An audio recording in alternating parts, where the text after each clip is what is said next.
ರಾಣಾ ಬಂಧನ ಬೆನ್ನಲ್ಲೇ ಪಾಕ್ ಮೊದಲ ಪ್ರತಿಕ್ರಿಯೆಯನ್ನ ಕೊಟ್ಟಿದೆ. ತಹವೂರ್ ರಾಣಾ ಪಾಕ್ ಪ್ರಜೆ ಅಲ್ಲವೇ ಅಲ್ಲ ಅಂತ ಹೇಳ್ತಾ ಇದ್ದಾರೆ. ನೋಡಿ, ಏನಾದರೂ ಒಂದು ಆರೋಪ ಬಂದಾಗ ಅಥವಾ ಏನೋ ಒಂದು ನಮಗೆ ಅದರಿಂದ ಸಂಕಷ್ಟ ಬಂದಾಗ ನಮ್ಗೆ ಗೊತ್ತೇ ಇಲ್ಲ ಅಂತ ಹೇಳೋದು, ಅಥವಾ ನಮಗೋದಕ್ಕೆ ಸಂಬಂಧ ಇಲ್ಲ ಅಂತ ಹೇಳೋದು. ಯಾರಾದರೂ ಒಪ್ಕೊಳ್ತಾರಾ? ಪಾಕಿಸ್ತಾನ ಕೂಡ ಅದೇ ನಿಲುವಂತ ಅಳಿಸ್ತಾ ಇದೆ. 2 ದಶಕಗಳಿಂದ ರಾಣಾ ದಾಖಲೆಗಳನ್ನೇ ನವೀಕರಿಸಿಲ್ಲ. ರಾಣಾ ಕೆನಡಾ ಪ್ರಜೆ ಅನ್ನೋದು ಸ್ಪಷ್ಟ ಅಂತ ಪಾಕ್ ಹೇಳಿದೆ. ಹೌದು, ಕೆನಡಾದಲ್ಲಿ ಈಗ ಅವನು ವೋಟರ್ ಐಡಿ ಹೊಂದಿದ್ದಾನೆ, ಇಲ್ಲಿನ ಸಿಟಿಜನ್ಶಿಪ್ ತೆಗೆದುಕೊಂಡಿದ್ದಾನೆ, ಆದರೆ ಮೂಲ ಪಾಕಿಸ್ತಾನ. ಪಾಕ್ ವಿದೇಶಾಂಗ ಸಚಿವಾಲಯ ಈ ಹೇಳಿಕೆಯನ್ನು ಬಿಡುಗಡೆ ಮಾಡಿದೆ.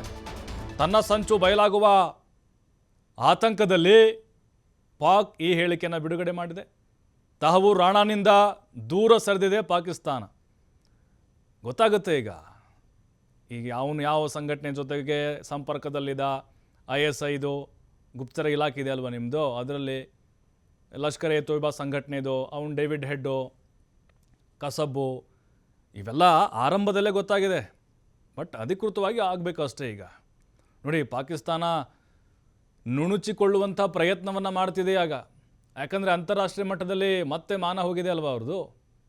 ಹಾಗಾಗಿನೇ ಅಂದರೆ ಈಗ ಅಂತಾರಾಷ್ಟ್ರೀಯ ಮಟ್ಟದಲ್ಲಿ ಏನೇ ಒಂದು ಬಾಂಬ್ ಸ್ಫೋಟ ಆಗಲಿ, ದಾಳಿಗಳಾಗಲಿ, ಅದರಿಂದ ಯಾರಿರ್ತಾರಪ್ಪ ಎಲ್ಲರಿಗೂ ಗೊತ್ತು, ಸಣ್ಣ ಹುಡುಗರು ಗೊತ್ತು, ಇಲ್ಲ ಪಾಕಿಸ್ತಾನದಲ್ಲಿ ಕೈವಾಡ ಅಂಥೇಳಿ.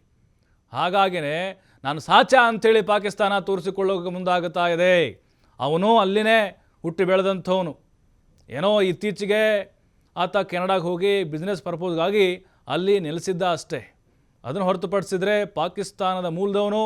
ಅಲ್ಲಿ ಮತ್ತು ಅವನಿಗೂ ಬಹಳ ವ್ಯತಿರಿಕ್ತ ಅಂದರೆ ಅವಿನಾಭಾವವಾದಂಥ ನಂಟು ಇತ್ತು ಅನ್ನೋದು ಸಾಕಷ್ಟು ಬಾರಿ ಅದು ದಾಖಲೆಗಳ ಸಮೇತ